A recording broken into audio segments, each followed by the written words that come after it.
sponsors of weather on GB News. Good evening. Here's your latest GB News weather update coming to you from the Met Office. Now, as we head through the end of meteorological summer and into autumn, there will be some heavy thundery showers around this weekend, but also quite a bit of fine weather because at the moment we do have high pressure still dominating our story, which has settled things down today and will keep things mostly dry overnight. Lots of clear skies for many of us, although a bit more cloud pushing into the southeast through the early hours of tomorrow morning. The breeze picking up a little bit here and one or two showers are possible as well. Otherwise, lots of dry, clear weather, and under the clear skies, it is going to turn a little bit cool. Perhaps not as cool as last night for many of us, but across parts of Scotland, temperatures could drop to low to mid single figures. There may also be a few pockets of mist and fog around first thing tomorrow morning, but in the southeast, it's going to be a bit of a cloudy start. That cloud is going to spill north and westwards through the day, with some showers becoming a bit more widespread as well. However, across central northern parts of England and Wales into Northern Ireland and Scotland, apart from any isolated mist or fog patches, which should clear away pretty quickly, it is going to be a fine and sunny start to the day. Lots more sunshine to come as we go through the day tomorrow as well, especially across the northern two-thirds of the UK. Further south, that cloud is going to become a bit more widespread, and do watch out for some showers, and they could turn heavy, possibly thundery, most likely towards southern counties of England. With some decent sunshine, it is again going to feel pretty warm. Temperatures generally in the high teens or low 20s, possibly reaching around 24 or 25 Celsius towards the south. Looking ahead to Sunday, and there will again be some thundery showers around, most likely down the eastern side of the UK, but they could push a little bit further westwards into more central areas at times, and these could be heavy enough to cause some localised impacts, so do take care. Otherwise, some more wet, unsettled weather to come as we go through the beginning of next week. Whatever your plans this weekend, I hope you have a great one. Looks like things are heating up. Boxed boilers, sponsors of weather on GB News.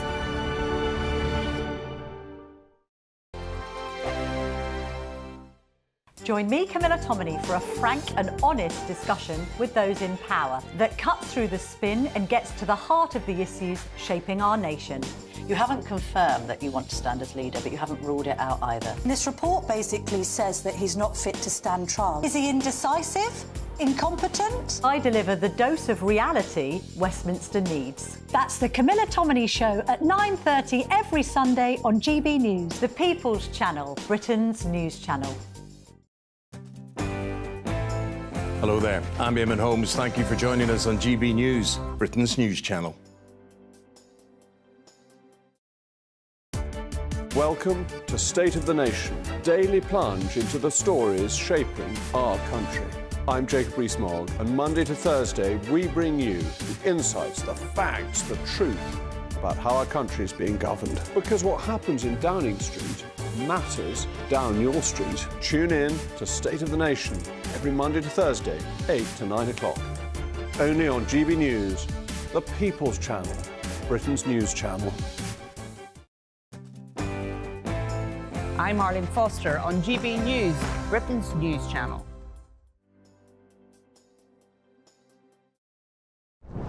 I'm Christopher Hope. And I'm Gloria Di Piero, bringing you PMQ's live here on GB News. Whenever Parliament is in session on a Wednesday at midday, we'll bring you live coverage of Prime Minister's questions. We'll be asking our viewers and listeners to submit the questions that they would like to put to the Prime Minister, and we'll put that to our panel of top politicians in our Westminster studio. That's PMQ's live here on GB News, Britain's news channel. I'm Tom Harwood. This is GB News, Britain's news channel. Are the newspapers getting you down? My wife didn't divorce me that month. Struggling to separate the wheat from the chaff? I know that it's a bit of a circus at the best of times. Well, don't worry. Headliners has got you covered. We'll take the burden of reading the day's news, and if we get depressed, who cares? It's an occupational hazard, frankly. That's Headliners on GB News from 11 p.m. till midnight, and the following morning, 5 till 6 a.m. on GB News, the comedy channel. Nah, just kidding. Britain's news channel. If you want your news to be straight talking... This is the nightmare for the Conservatives again. Down to earth. It's not just Nottingham where this is happening, is it? And most importantly, honest. Hard-working, middle-class taxpayers, they'll get their book thrown at them. Then catch me, Martin Daubney, Monday to Friday, 3 till 6 p.m. on GB News, Britain's news channel. I'm Emily Carver. This is GB News, Britain's news channel.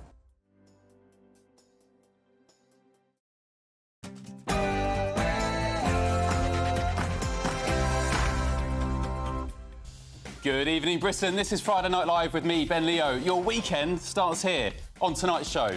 Over 1.6 million migrants who refuse to work are costing the British taxpayer over 8 billion quid a year. I popped down to a growing tent encampment in London earlier today to speak to some of them. Bulgaria. Plus, Priti Patel officially launched her Tory leadership campaign today. Under my leadership, I will bring our party experience and strength, and I will get us back to winning ways. So, is she the woman to save the collapsing Tories? And also on the show, Keir Starmer is slammed for removing a portrait of Margaret Thatcher from Downing Street. He reportedly found it unsettling. And talking of unsettling...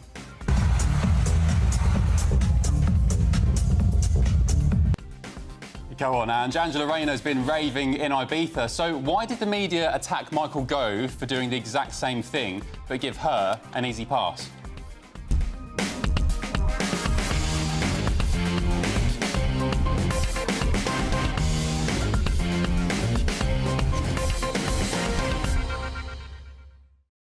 Getting stuck into all of our topics tonight is my Friday 18. Broadcaster and lawyer Andrew Eborn, political analyst Dr Roger Giewald and TV personality Precious Muir. More of my venture down to London's growing tent city next. You don't want to miss it. But first, your news headlines with Sophia Wensler.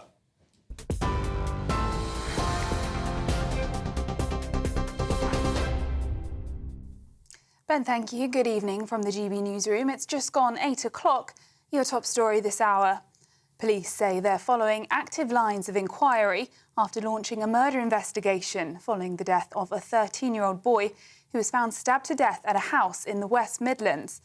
The teenager was treated by paramedics but died at the scene in Oldbury yesterday afternoon. No one has been arrested so far, and Chief Superintendent Kim Madill gave a press conference earlier today. And we are following active lines of inquiry to find the suspects.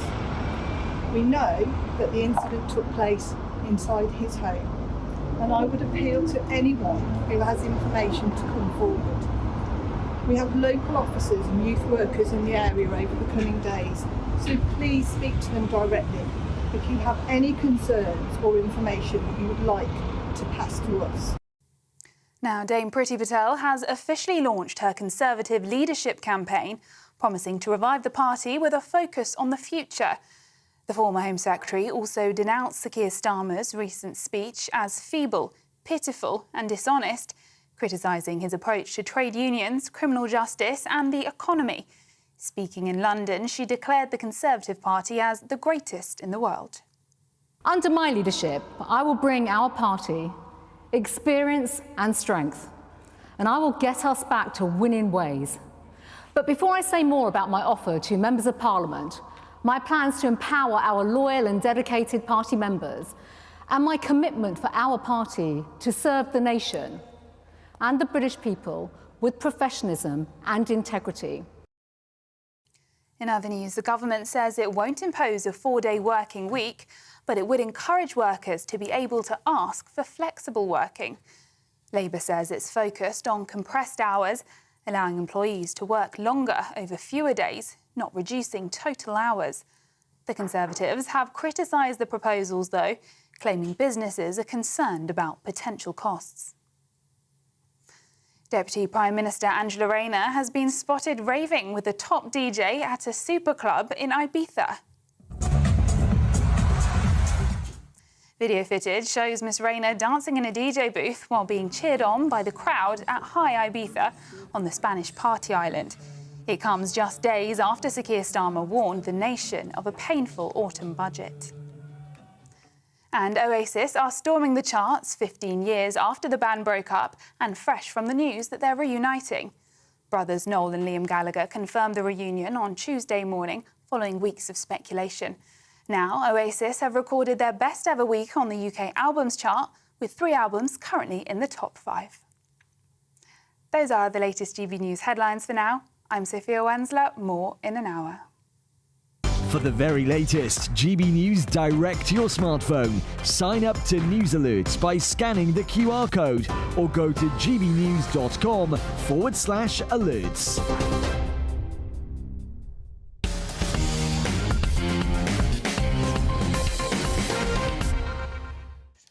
Good evening to you back home. Hope you're well and happy weekend. It's been another interesting week, to say the least, in Labour's socialist Britain. Keir Starmer said the government's so skint that October's budget is going to be painful for people who work hard. I will be honest with you. There is a budget coming in October, and it's going to be painful. We have no other choice, given the situation that we're in. Those with the broadest shoulders should bear the heavier burden. Call me naive, but instead of robbing hard-working British taxpayers to fill their coffers, why doesn't the government just address the most pressingly obvious financial issues first? Like, for example, this damning revelation today that record numbers of migrants living in Britain are jobless, with more than 1.6 million unemployed or economically inactive. That's according to the government's own data. The situation is costing taxpayers an estimated £8 billion a year and covers people aged between 16 and 64 who were born overseas and have the right to live in the UK, but does exclude students and asylum seekers. Or, meanwhile, maybe Labour could consider scrapping the £11.6 billion, yes, that's right, £11.6 billion, in overseas climate aid we're sending to the likes of Africa, all while China builds the equivalent of 4 coal power stations a week. Now, Ed Miliband says the money proves we're a global leader in fighting climate change, but when our total global emissions are around just 1% of the world's total, why should British taxpayers burden the load? Or maybe, to save even more money, we could perhaps relook at the Prime Minister's pledge to send £3 billion a year to Ukraine for as long as it takes. His words, not mine. Does that mean decades, Mr Starmer? Are we talking about an endless, bottomless pit of taxpayer money here? Or maybe, perhaps, the government should have thought again about splurging £14 billion on those public sector pay rises. Massive pay hikes for doctors, train drivers and every man and his dog. And astonishingly, I spotted this week that the government is paying for 5,000 empty hotel rooms night after night, just in case we get an even bigger surge of illegal migrants than we're already having. Listen to this astonishing revelation from Second Permanent Secretary Simon Ridley, who leads our migration and border system. It stunned MPs during a Public Accounts Select Committee meeting this week. Secondly, we're making sure we've got a buffer of as close to 5,000 beds as we can have, so that we've always got an outflow. So we're carrying a large number of empty beds in order to let us move people out. But then, crucially, sorry, can I just stop you there? So these 5,000 beds that you're keeping empty just in case, these are additional hotel beds, are they? In the southeast? Across the country. They're hotel. Just to be clear, they're hotel rooms. They're not Nightingale hospitals or barges, or they're hotel rooms. They're hotel rooms with beds. You've got 5,000 beds available in case you have a huge number of people coming through Manston. Yeah, so we've aimed to have a buffer there. It is less than that at the moment because an awful lot of people arrived over the weekend. You're paying for them all the time. You're not on standby. Not on a 48-hour standby. People came through. So they're not on a 48-hour standby or anything. You're paying for them all the time in case. So we have got excess beds that we are paying for, that we can move people into immediately. So sorry, you've got 5,000 beds you are paying for just in case you need them. Is that what you're telling me? It's fewer than that now, but we are keeping a buffer of hotel beds so that if people arrive, we can move people out of Manston and maintain the turning people around in 24 hours. OK, look, I was never that good at maths, but let's be generous and say each hotel room costs £50 a night. That's £250,000 a day on empty hotel rooms, or £91 million a year. Goodness me. Meanwhile, our towns are starting to resemble something akin to San Francisco. Homeless encampments are steadily growing in London, at least, like this one I've been watching week after week in mega-wealthy Park Lane. Now, if you don't know, Park Lane is perhaps the most expensive area in the country, let alone London. I drive past the tents every day. I'm in the capital. So today, I took the opportunity to pop down there and try and speak to the occupants and find out exactly who they were. Sorry to bother you. Have you got 2 minutes for a quick chat? We just want to know if the government are doing enough to help you and get accommodation. Don't want to talk? Don't speak English. Don't speak English. Are you getting help from government or? Nothing, brother. Nothing. Do you need help? Romania? Bulgaria. Bulgaria. Is the government helping you to get accommodation? No. Do you want more help? Non parle English, wow. Don't speak English. Okay. Thank you. Sorry to bother you. So there's about 20 tents here, a little community of people. We just spoke to that gentleman there who said he's from Bulgaria but doesn't speak English. And when I did try and speak to the guys over there, they're all sat down playing cards. Interestingly enough, on the table, big stacks of meat. So pork chops, lamb chops from a supermarket, not yet cooked. A couple of those over there, I think, suggested they were Romanian, but yeah, not too keen to talk, unfortunately. I later understood that many of those people are here on temporary visas, so they will be part of the 1.6 million unemployed or economically inactive that's reported to be costing taxpayers the £8 billion a year. And if we're paying, by the way, for 5,000 empty hotel rooms each day, can't those people simply just use those beds and have a warm roof over their head instead of slumming it in London? And finally, I'd also suggest, politely, that those encampments are more of a public health risk than a cheeky cigarette in the back of a pub's garden. Reaction now from broadcaster and lawyer Andrew Eborn, political analyst Dr Roger Gewolb and TV personality Precious Muir. Precious, I'll start with you. Good evening. Plenty of money to be saved by the Labour government, so why aren't they going after those who work the hardest? Well, I just think that what's going on at the moment is absolutely insane. So we just obviously watched that video, and those people are in the middle of where, obviously Hyde Park is, and they're not being moved on. I don't understand why they're actually able to stay there. I think TfL, who owns the land, Transport for London, they are applying to get them kicked off. Yeah, but it's been a while. They've been there for a very long time. They have. I mentioned it. I drive past it every day, so do many other GB News presenters and contributors, and week after week it seems like there's maybe one more tent this week, and then the next week... Wow, it's insane. And it's hard to... you can't really see which ones are, because, like, you ask them, where are they from? Who are UK citizens and who are, obviously, from overseas? So it's kind of like a bundle. I don't know if you walk through stations, there's loads of stations. You can't really tell which one are UK citizen homeless people and which one are illegal immigrants. It's really quite hard for, I think, maybe the government and the police to kind of regulate. I'm not sure. Yeah. Well, lots of them will be legal, Andrew, because they've come here, as I understood, on temporary visas, so I think they can work.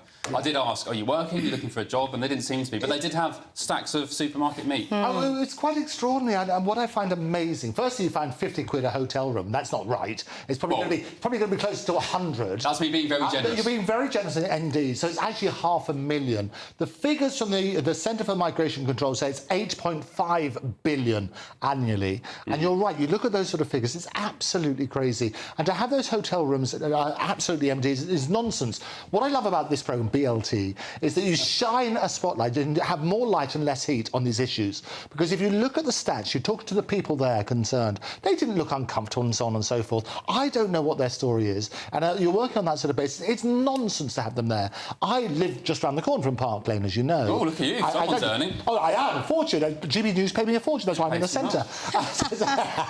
But you look at that sort of thing. Behind every single one of those people, there's a story. Yes. And you look at that sort of basis. We need to work out where good people paying their taxes, where that money is going. And if you don't shine a spotlight on it, talking about £100 a day is what I would suggest per hotel room. It's an absolute nonsense. Roger, you're good with money in the economy. Am I being naive in just suggesting, you're giving £11 billion in foreign climate aid to Africa, you're spending £3 billion a year on Ukraine, you're spending £90 million a year on empty hotel beds. What am I missing here? Am I looking at it too simplistically? Well, these are all things that Labour should have been complaining about when they were the loyal opposition, but they stayed stum. And they are manifesting exactly the same useless inefficiency that the Tories have done for many years. I mean, it's just complete wastage. It's not their money, so they don't need to worry about it. They don't really take the responsibility seriously. But each of these items that you've mentioned is just a waste of money. People are going to argue about Ukraine, but the school is growing that it's too late for them to win the war, and so this money is just going down the drain. But whether that's the case or not, it's just unbelievable that they're opening prisons and letting people go to put people who post on Facebook in their cells instead. They've just got, I mean, I thought that the Tories had their priorities wrong, but I think Labour is in hot pursuit. Precious, what's your view of the first sort of 55 days, however long it is, of this Labour government? I mean, I'm not too, thrilled about it at all. I mean, it's not like they're doing any dramatic changes. They're more concerned about cigarettes than they are, women and children being quite hurt. dramatic. I mean, scrapping the winter fuel allowance, potentially upping capital gains tax in October to 45%. I mean, that's crazy. VAT on school fees. It's Starmageddon, as we predicted. I can guarantee people, the honeymoon period's already finished. I can guarantee we have an election today, Starmer would not get back in. Roger, do you agree with that sentiment? Well, yeah, I mean, only 20% of us elected them in the first place. It was really not Sunak more than voting for Labour. That's right. That caused this. Yeah. They've claimed it's a landslide victory. It's not. We're going to be speaking about Priti Patel in a moment. I mean, I just don't think any of the contenders are qualified. If any of them had any real leadership qualities, they would have emerged while the Tories were in power and done something before their party was destroyed and the country along with it.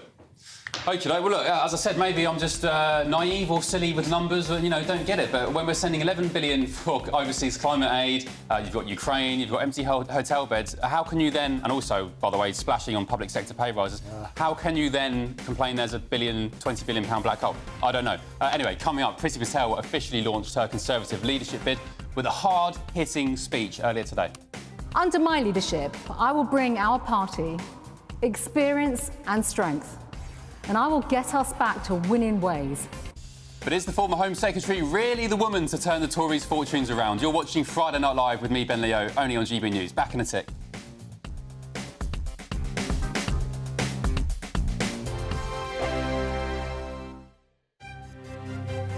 GB News Breakfast, every day from 6 a.m.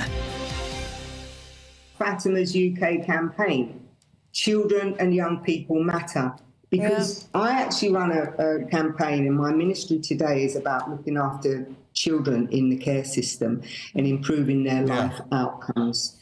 For me, I had a difficult start to my childhood, and I will never forget it. I mean, I always say I may have left the care system, but the care system hasn't left me. And I instantly understand the importance of giving our young children and young people the opportunity to also, have good life outcomes. So Fatima's UK campaign is all about that. And it's a summit next year. Eamon, I hope you're going to come. No, I know we've talked about this before, and certainly, I mean, I believe in what you're doing. I think it's marvellous what you're doing, and that's why, when you think about children, and children are so close to you, and you look at that horror that happened in Southport yesterday, I mean, things like that exactly. will really hit home hard. Well, children are the innocent ones, aren't they, Eamon? And this is what we look at when you think they're the future. We've got to start to put them back at the top. And it's a travesty when we see things like that, Omar, that happen. Children are the ones that are impacted. And, it's, for me, really important to be able to do the best we can and looking after their future. And so hopefully, I'm going to the Pyrenees in September, Eamon. That's my next challenge, the Bay of Biscay, from France to Spain and back. And hopefully people can go online, fatimascampaign.com, and give generously to help make a difference to these young people's lives. Because, as I say, children are the future. GB News, the People's Channel. Weekdays on GB News. Wake up to breakfast every day from 6 a.m. Followed by Britain's newsroom at 9:30. At noon, it's Good Afternoon Britain. Followed by Martin Daubney from 3 p.m. Only on GB News, the People's Channel, Britain's news channel. Join me, Nana Akwe, for an informative, interactive news programme with a difference. It's fun. No, you didn't say that, Dave. I'm so surprised. I think there's an element of truth to that. Join me from 3 p.m. every weekend, only on GB News, Britain's news channel.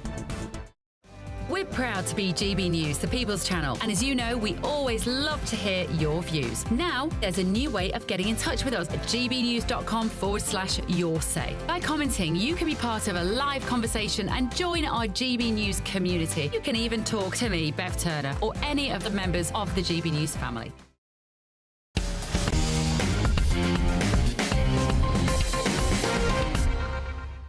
Welcome back, Friday Night Live with me, Ben Leo. Now, Priti Patel officially launched her Conservative leadership bid today with a no-nonsense speech in London. Under my leadership, I will bring our party experience and strength, and I will get us back to winning ways. But before I say more about my offer to members of Parliament, my plans to empower our loyal and dedicated party members, and my commitment for our party to serve the nation and the British people with professionalism and integrity. So the former Home Secretary is up, of course, against Kemi Badenoch, Mel Stride, Robert Jenrick, Tom Tugendhat and James Cleverly. And she's promising to send Starmer packing if she becomes leader of the opposition. So, Roger, is Priti Patel the woman to save the Conservatives? No, I don't think any of them are. I wouldn't give you tuppence for any of them. None of them had the leadership qualities while the Conservative ship was absolutely sinking in a way that nobody could imagine, the worst in, 200 years, to stand up and do anything to save the party. They just stayed stum and listened to the nonsense that Fishy Rishi and Bates Motel Hunt, among others, were spouting, and went along with it to the end. So I have no confidence in any of them. They've wrecked their party, they've wrecked the country, and they are unelectable in their current form, as far as I'm concerned. OK, but one of them is going to become leader of the opposition, so who's your pick? None.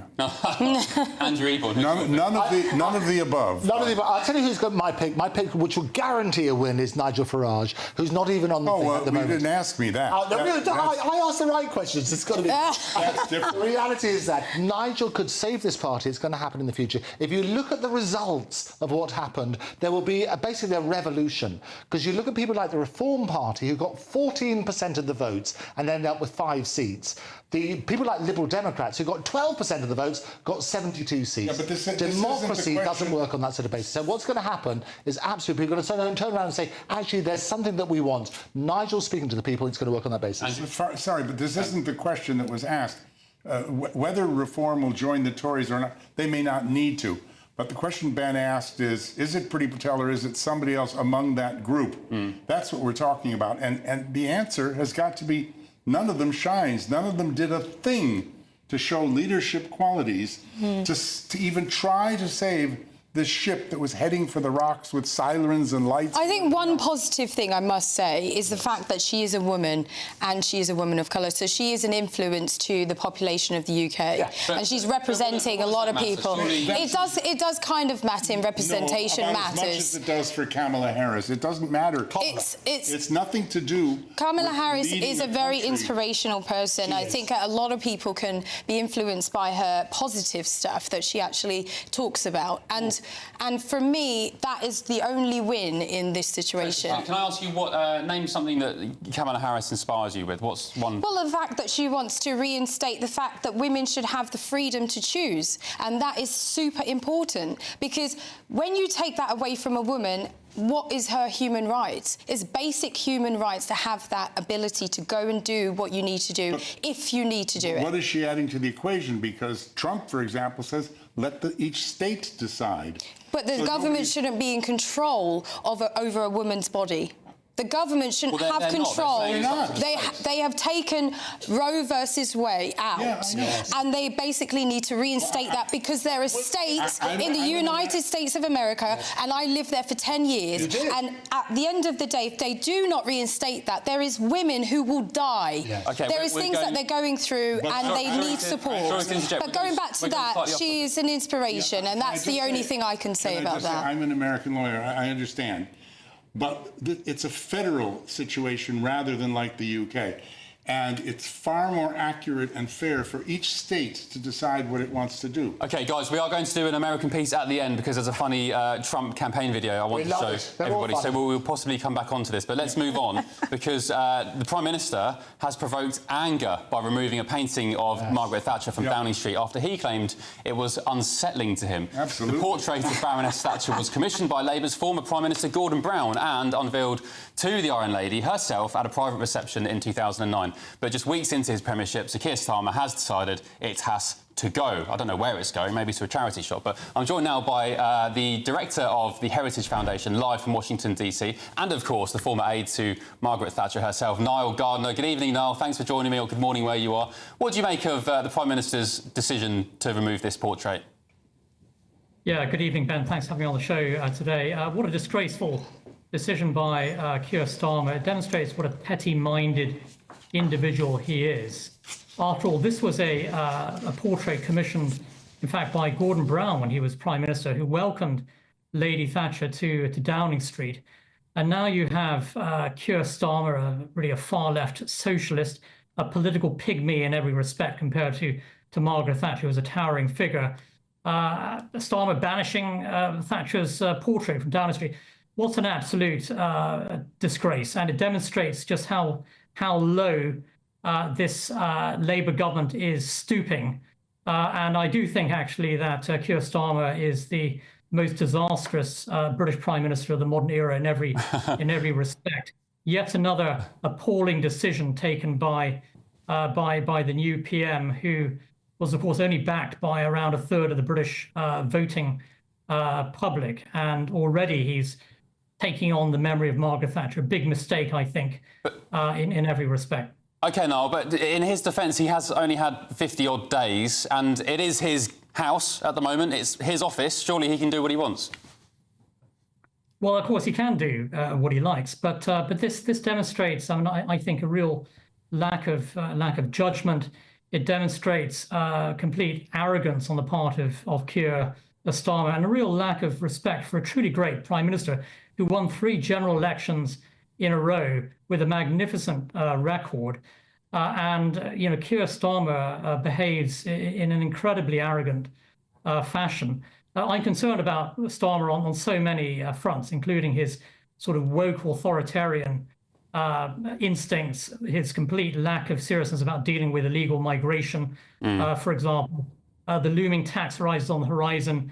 I think the damage that Starmer and his Labour government will do to Britain will be absolutely immense. Margaret Thatcher would be horrified, I think, by what is happening in Britain today, the state of the country under Labour. This decision by Starmer, of course, to remove Thatcher's portrait says everything we need to know about Keir Starmer, about his lack of class character and his poor judgment. OK, Niall, well, say what you really think, to get off that fence. Thank you so much. I'll catch up with you soon, Niall. Thank you. Panel, Andrew, it was his Labour colleague who commissioned the portrait, Gordon Brown. Absolutely, and I've been to Downing Street many times, and I have to say there's pictures of every Prime Minister going through history, and it's a respect for the position. That's what it was. I think it's abhorrent that Keir Starmer can come in and effectively remove that picture, and so it's wrong, completely wrong. Roger. Well, it's not his house. It's a national treasure, and he's a tenant. He's a steward. It's like, being a trustee. He really didn't have the right to do that. And Niall, who I know well, is quite right. It's a very cheap, shabby thing to do. And I can imagine that he's unsettled because that portrait, Richard Stone, who painted that portrait, said, "I judge a portrait by whether one can feel the presence of the person in the room." And I think that's exactly what's happening with Keir the Fear. I think that portrait is looking down at him and saying, "What the hell do you think you're doing?" Precious? I think actually he shouldn't have removed it as well. I think it's very disrespectful and it's a very personal thing. Yes. When he has to remember that he's a professional in a professional environment, he should just remain that way instead of, putting his personal opinion and views in that situation. But again, I'm going to play devil's advocate because we're all in agreement on this. Yeah. No, I agree, yeah. Boris Johnson, Andrew, of course, infamously redecorated his flat with gold wallpaper or whatever it was. £350 a roll. So bargain. Why is he allowed to do that and Keir Starmer's not allowed to choose his There's a difference, because it's respect for the position. As I say, in Downing Street, you have pictures of all the Prime Ministers. I can tell you where it is. It's up that little staircase. And I worked with Maggie. I took her to Japan. And basically, for a number of campaigns, I worked for... If you ever saw the movie Lost in Translation... Yes. It was all about the advertising agency I represent called Dentsu. Right. And they took these big celebrities, and I did an advertising campaign with Maggie Thatcher, and you got Jeffrey Archer for free. That's how it worked. Right. And the principle is exactly that. Every single Prime Minister is on that staircase. To take one of them off is absolutely abhorrent. It's a disrespect for the position. Roger, just in 10 seconds, if you were going to remove any portrait in Downing Street, whose would it be? I don't think Keir Starmer's got one yet, has he? Fishy Rishi. Fishy Rishi Sunak. By the way, where's he been? We've had no opposition, have we? Nice restaurant in Beverly Hills. He does. That's where he lives. He's looking for his new position in Silicon Valley. I can tell you. He's on holiday. There's a pizza restaurant, $30 a pizza. That's where he's been. Bargain. All right, sounds cheaper than Ibiza. And talking of Ibiza, I was there last week for a couple of nights, but Angela Rayner's turned full-blown raver on the party island.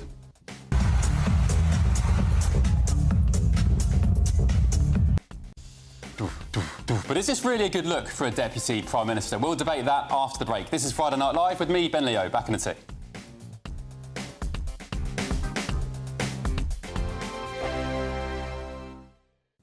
Good evening. Here's your latest GB News weather update coming to you from the Met Office. Now, as we head through the end of meteorological summer and into autumn, there will be some heavy thundery showers around this weekend, but also quite a bit of fine weather because at the moment we do have high pressure still dominating our story, which has settled things down today and will keep things mostly dry overnight. Lots of clear skies for many of us, although a bit more cloud pushing into the southeast through the early hours of tomorrow morning. The breeze picking up a little bit here and one or two showers are possible as well. Otherwise, lots of dry, clear weather, and under the clear skies, it is going to turn a little bit cool. Perhaps not as cool as last night for many of us, but across parts of Scotland, temperatures could drop to low to mid single figures. There may also be a few pockets of mist and fog around first thing tomorrow morning, but in the southeast, it's going to be a bit of a cloudy start. That cloud is going to spill north and westwards through the day, with some showers becoming a bit more widespread as well. However, across central northern parts of England and Wales into Northern Ireland and Scotland, apart from any isolated mist or fog patches, which should clear away pretty quickly, it is going to be a fine and sunny start to the day. Lots more sunshine to come as we go through the day tomorrow as well, especially across the northern two-thirds of the UK. Further south, that cloud is going to become a bit more widespread, and do watch out for some showers, and they could turn heavy, possibly thundery, most likely towards southern counties of England. With some decent sunshine, it is again going to feel pretty warm. Temperatures generally in the high teens or low 20s, possibly reaching around 24 or 25 Celsius towards the south. Looking ahead to Sunday, and there will again be some thundery showers around, most likely down the eastern side of the UK, but they could push a little bit further westwards into more central areas at times, and these could be heavy enough to cause some localised impacts, so do take care. Otherwise, some more wet, unsettled weather to come as we go through the beginning of next week. Whatever your plans this weekend, I hope you have a great one. I'm Isabel Webster. Thanks for joining us on GB News, Britain's news channel.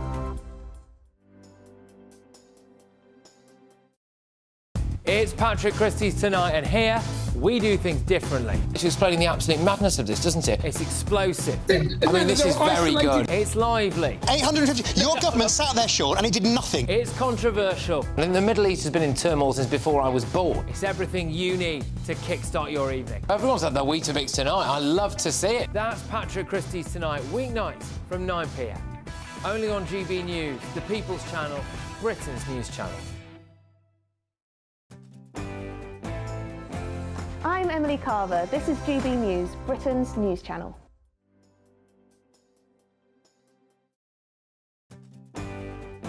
I'm Mark Dolan, and this is GB News, the People's Channel, Britain's news channel.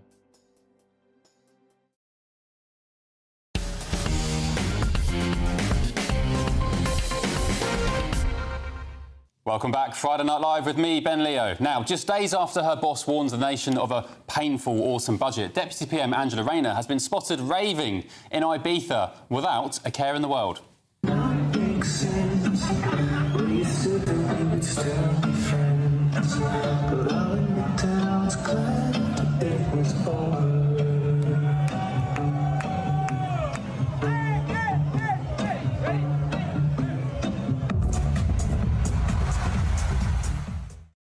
Now, Raina the Raver's fondness for clubbing and dancing is no secret, of course, but with her party warning of serious financial hardships at home, her carefree partying on the Ibiza island is probably not what voters want to see. Andrew, is it unprofessional for politicians to be out partying? Oh, I think it's brilliant. I love it. And ever since we had that glorious dancing with Theresa May and coming on to Dancing Queen and stuff like that, what people don't mention is DJ Fisher, who put the headphones on Angela as well, just to get the optics on that. Fisher, yeah. Yeah, do you remember? So fantastic stuff. What people don't realise, it's all about the optics. She knows fully well she's going to be out there being filmed by everybody. She wants to look as though she's getting down with the kids. But you said you spent how much on water at the club? Oh, no, that's a different conversation. We won't talk about that. That was when I was about 18. An absolute fortune. But the reality is she knows what the optic is. The idea is to appeal to the electorate.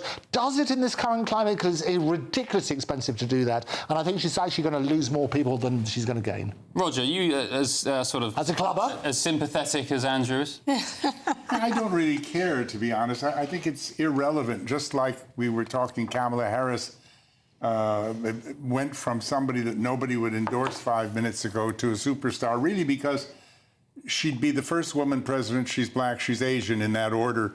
And none of those things have anything to do with her being president of the United States or leader of the free world. And I mean, Angela can go dance her clothes off for all I care. Well, my beef with this story is some people have said, you know, she shouldn't be out there partying and so on and so on, and the media have said nothing. But let me give you a blast from the past. This Daily Mirror story from, I think it was 2022. It was. When Michael Gove, who was in government at the time, did the exact same thing, right? He went to Ibiza. But he's a nerd. That's the difference. He was slammed for it. He was slammed for it by the media. Because he looked like a geek and a nerd, and Angela looked pretty good then. Or because he was a Tory. Yeah, I think you're right. Why is Michael Gove allowed to go partying and he's slammed for it, saying, "Oh, Michael Gove's out"? I just told you, because he looked like a geek. She looks good. I mean, I think she could have done this in private. I don't think that she necessarily... She could go to Ibiza and have a great time, but I don't think she needs to make it so public. That is the thing that I have a problem with. I noticed she's also wearing a red dress, which is trying to pro-Labour in. That was on purpose? Of course it was 100% on purpose, but she's not doing the right thing. I mean, it doesn't make me want to go to that club. I don't know. I don't know what the positive response. And she wore the red dress to match Keir Starmer's eyes. What I love about this sort of stuff, she knows what the optics is. She's with DJ Fisher. She puts the headphones on. The whole world is going to be. To be honest, she should have went to O Beach in Ibiza. That was a better place to be. We're all sitting here for half an hour talking about her, which is the objective met. Yeah. Okay, Roger. Let me put this to you. The entrance price to get into that club, and all clubs in Ibiza, is about 120 euros. It is. Okay. Bottles of water are 20 euros. There you go. Drinks are 30 euros. Sure. Yes. Is it a good look for the Deputy PM who's just swiped pensioners' winter fuel allowances, warning that in October the nation's going to be going through a pretty rough time? The same guy who bought Keir the Fear his suits bought her dress and paid for her entry there, you know. I'm sure. Lord Ali. The one that has the pass. I don't know if that's true. I'm making up. But what I'm saying is I can almost guarantee you that Angela didn't swipe her credit card when she went in the door. Yeah, I believe it was all cocked too. Ben, you make a brilliant point, because she would have known that this is going to get out how much it costs. It's a PR stunt. She would have known that poor pensioners are going to be deprived of their winter fuel, a choice between eating or heating. That is so terrible on the optics. It's their fault. Not good. She's trying to show them you need to go to a warmer climate. I did. I mean, I had 3 nights in Ibiza last week. Just my wife and I, no children. It was literally a very quick trip, and I came back to London, flew into Gatwick. It was raining, it was grey, it was miserable, and I just thought, what am I doing in the UK? Yeah, and your children said, "Daddy, why have you left us here in this?" No, they weren't bothered. I felt very guilty for leaving. Well, we don't. Spain is not welcoming very many, so you know we can't all flock to Spain because well, Angela was welcome because she's doing PR. Yeah. But she knew, and the whole point is this: she knows what the optics is going to be, and the look when you're depriving pensioners of heating in winter is so wrong. Yeah, look, I don't care if Angela Rayner wants to go party on Ibiza. I couldn't give a damn, to be completely honest. But I just think at a time... It was the day after Starmer's doom-laden speech, and at a time when you're telling the whole country to brace let's put the impact. Let's put the two things together. Angela, let's draw straws. You take the portrait down and I'll go to Ibiza, or the other way around, you know. They made two stupid moves at the same time. I couldn't imagine the human bollard Keir Starmer dancing away in Ibiza. But anyway. I know the bollards, you're right. Still to come. That's Boris's phrase. And I'm nicking it. It's mine. Still to come. Could you be suffering from Trump derangement syndrome? Do you dismiss or deny the current issues facing our country, such as historic inflation, illegal immigration, corporate corruption, World War III escalations, and the chronic disease epidemic? I absolutely love this new campaign video from the US, courtesy of RFK Jr. and Donald Trump. You do not want to miss that. This is Friday Night Live with me, Ben Leo. Back in a sec.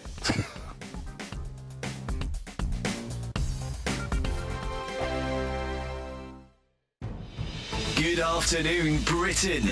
Weekdays from midday. It's a very difficult issue, this, right? As far as we know, the boxer with male chromosomes was born with female genitalia. Yeah, I mean, it's actually quite simple. You know, sex in humans is binary and immutable because we are mammals. And there is a minority of people who have disorders of sexual development, and that can affect a person's reproductive organs. But these people are male or female. And yesterday, what we witnessed was basically just glorified male violence against women and girls. The difference is, I mean, that happens every day all over the world. And the difference is that in every other circumstance, we consider beating up women to be wrong, but it was deemed acceptable by those at the IOC because they're claiming that it's sport, but it's not. It's violence and it's wrong. Peter, Lottie's right, isn't she, that we've been talking a lot recently about violence against women and girls, and regardless of whether this person is intersex or transgender, they have male chromosomes. That means they have a very, very distinct biological advantage that could actually be fatal to a female athlete competing against them.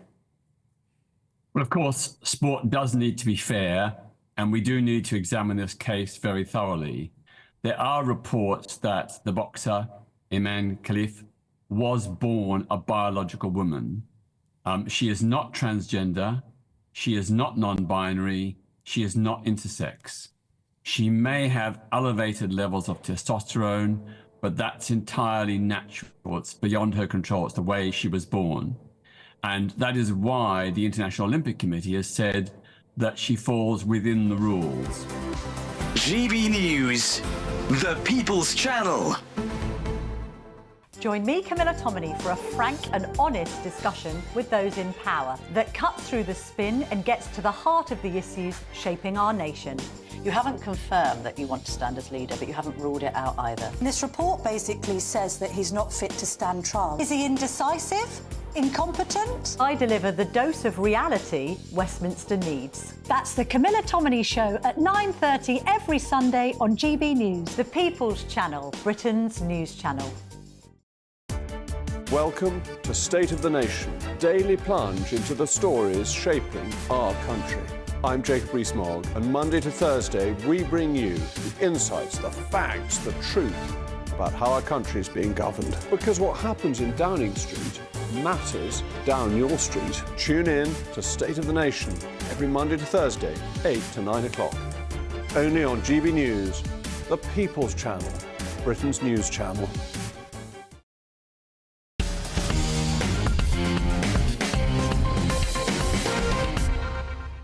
Friday Night Live with me, Ben Leo. Now, Labour MP Jess Phillips has sensationally suggested she received quicker treatment from the NHS because she has a voting record that is sympathetic to Palestine. The Minister for Safeguarding and Violence Against Women and Girls told a theatre audience about her recent experience in a Birmingham A&E department, and describing the situation when she got to the front of the queue, she said, I quote, "I got through because of who I am. Also, the doctor who saw me was Palestinian, as it turns out. Almost all the doctors in Birmingham seem to be. He was sort of like, you know, I like you, Jess. You voted for a ceasefire. I got through quicker." Dearie me. So, Roger, is this evidence of a politicised two-tier NHS? I don't think so. I mean, I wasn't there, but I mean, everything I've been to the hospital for some tests recently, and I've dealt with, you know, all sorts of Muslim people with headscarves and everything, and they just look after everybody the same. They're wonderful. They're angels. So you think Jess was... And in Israel, they found that Bedouin Arab captive. I just don't think doctors behave like that and nurses. So you think Jess is wrong? Her description was that she got to the front of I the think queue that she got through because of who she is as a person, and obviously that's. I think that her being a politician and famous. Of course, favoritism in healthcare shouldn't be a thing. I mean, it's bad enough we can't get appointments. I mean, it's so difficult to get doctor's appointments. So good for her getting through. But never let the truth stand in the way of a good story. And actually, if you read her full statement, it never actually said she got through as a result of it. She was using it as a line in a little speech that she was giving. There was no evidence whatsoever that she got favouritism. OK, over to the States now, where Robert F. Kennedy Jr.'s team has released a video addressing so-called Trump derangement syndrome. Take a look at this. Are you or your loved ones suffering from illnesses such as TDS, also known as Trump derangement syndrome? Do you dismiss or deny the current issues facing our country, such as historic inflation, illegal immigration, corporate corruption, World War III escalations, and the chronic disease epidemic? Are you willing to elect someone who was the least popular vice president in modern history, and who offers no policy or vision for America simply because your brain keeps telling you anyone but Trump? If so, you might be struggling from TDS. Introducing Independence. Independence allows you the freedom to finally think independently once again. Ask your doctor if independence is right for you, and enjoy your freedoms once again. A very funny clip. That's from RFK's team. Of course, he's now endorsed Donald Trump in the race. What do you make of that? Yeah, I think it's great. I mean, the two most astounding things about Kamala are that, nobody, but absolutely nobody, would vote for her or endorse her 5 minutes ago. Now she's a Hollywood superstar because the Democrats are desperate. They had to stand down Biden.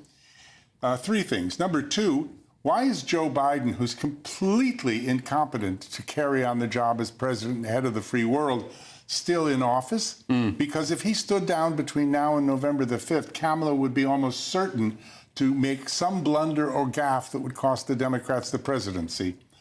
And thirdly, I just think that she keeps making these statements of what she's going to do, and every one of them, you ask, why haven't you said or done something about this in the last 3.5 years? Well, yes, Precious. She gave her first interview to CNN, I think it was overnight. It was. And she was saying, it's time for change. America's struggling. I'm going to bring the winds of change. It's like, Kamala, you've been vice president for the past 4 years. What do you mean change? Well, you've got to understand she's not president, and she has to get this approved by the president. She's vice president, so she can put those issues forward. Well, she's not some tea lady. Vice president. No, but listen, she's going to make the changes when she is president, not when somebody else is. And as vice president, she can only have so much power.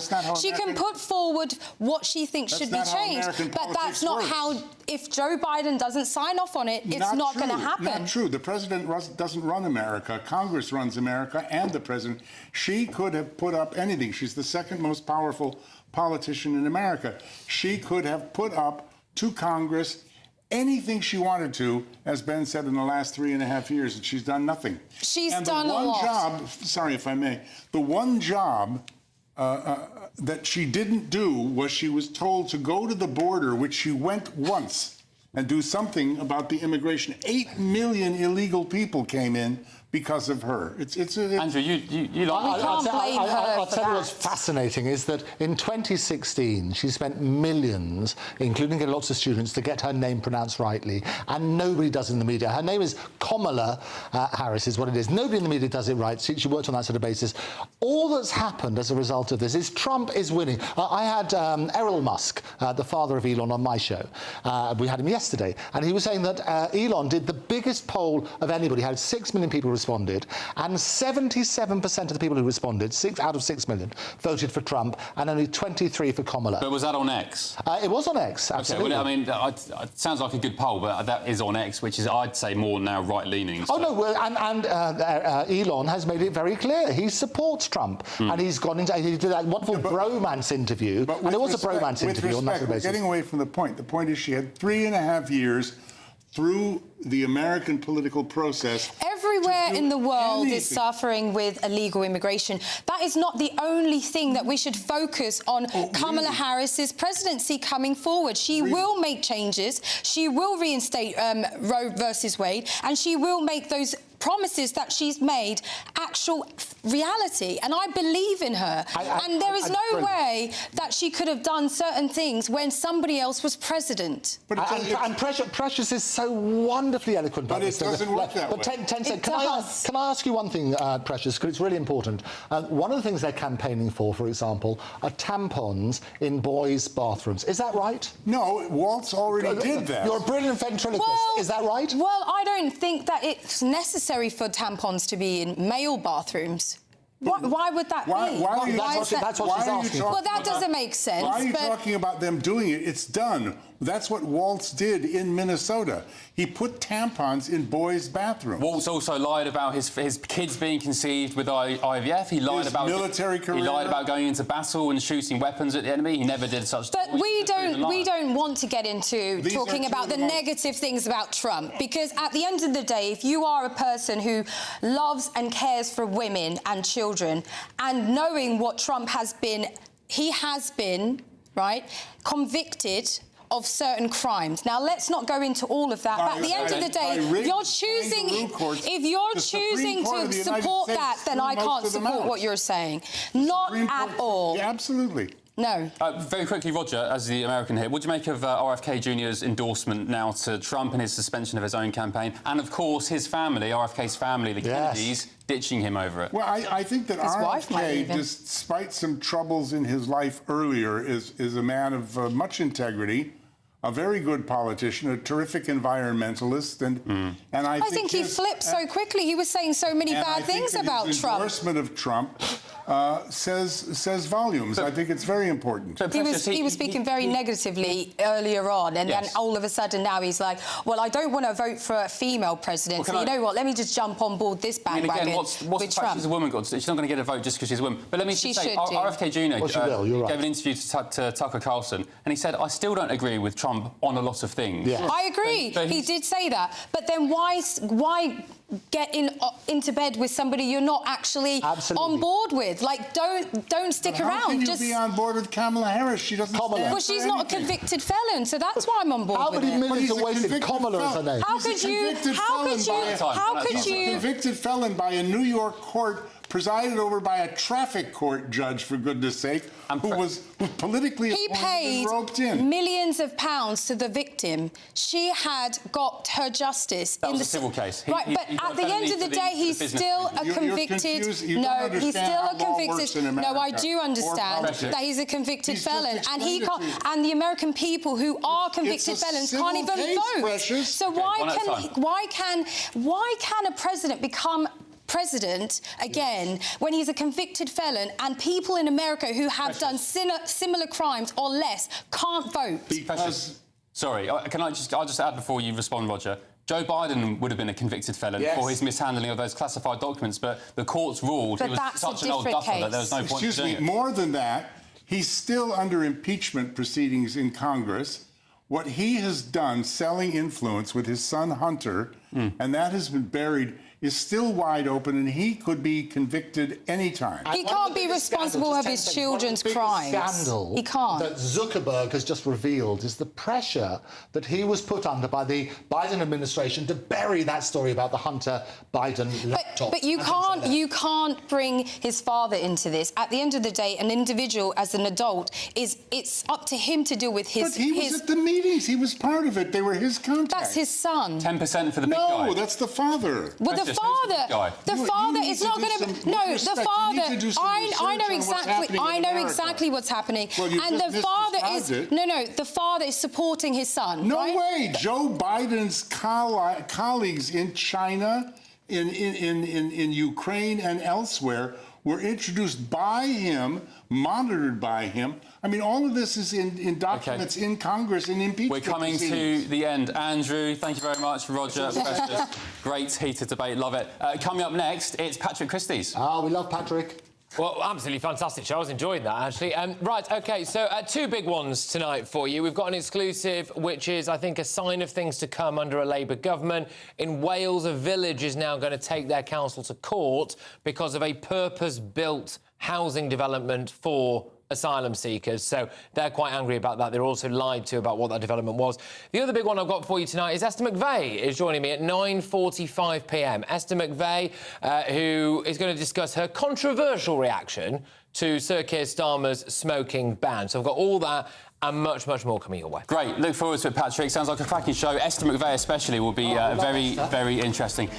Thank you for joining me tonight. I'll be back tomorrow and Sunday night from 9 p.m. And Mark Dolan, you might be pleased to know, is back from next week. Until then, thanks for tonight's panel and to you watching at home. Grab a coffee, grab some snacks. Patrick's show is up next, and that's right after your weather with Alex Burko. And I think, by the way, it's going to get a little bit warm in the next couple of days, so get the shades and the sun cream out. I'll see you tomorrow night from 9 p.m. Have a good one. That warm feeling inside from Boxed Boilers, sponsors of weather on GB News. Good evening. Here's your latest GB News weather update coming to you from the Met Office. Now, as we head through the end of meteorological summer and into autumn, there will be some heavy thundery showers around this weekend, but also quite a bit of fine weather because at the moment we do have high pressure still dominating our story, which has settled things down today and will keep things mostly dry overnight. Lots of clear skies for many of us, although a bit more cloud pushing into the southeast through the early hours of tomorrow morning. The breeze picking up a little bit here and one or two showers are possible as well. Otherwise, lots of dry, clear weather, and under the clear skies, it is going to turn a little bit cool. Perhaps not as cool as last night for many of us, but across parts of Scotland, temperatures could drop to low to mid single figures. There may also be a few pockets of mist and fog around first thing tomorrow morning, but in the southeast, it's going to be a bit of a cloudy start. That cloud is going to spill north and westwards through the day, with some showers becoming a bit more widespread as well. However, across central northern parts of England and Wales into Northern Ireland and Scotland, apart from any isolated mist or fog patches, which should clear away pretty quickly, it is going to be a fine and sunny start to the day. Lots more sunshine to come as we go through the day tomorrow as well, especially across the northern two-thirds of the UK. Further south, that cloud is going to become a bit more widespread, and do watch out for some showers, and they could turn heavy, possibly thundery, most likely towards southern counties of England. With some decent sunshine, it is again going to feel pretty warm. Temperatures generally in the high teens or low 20s, possibly reaching around 24 or 25 Celsius towards the south. Looking ahead to Sunday, and there will again be some thundery showers around, most likely down the eastern side of the UK, but they could push a little bit further westwards into more central areas at times, and these could be heavy enough to cause some localised impacts, so do take care. Otherwise, some more wet, unsettled weather to come as we go through the beginning of next week. Whatever your plans this weekend, I hope you have a great one. Looks like things are heating up.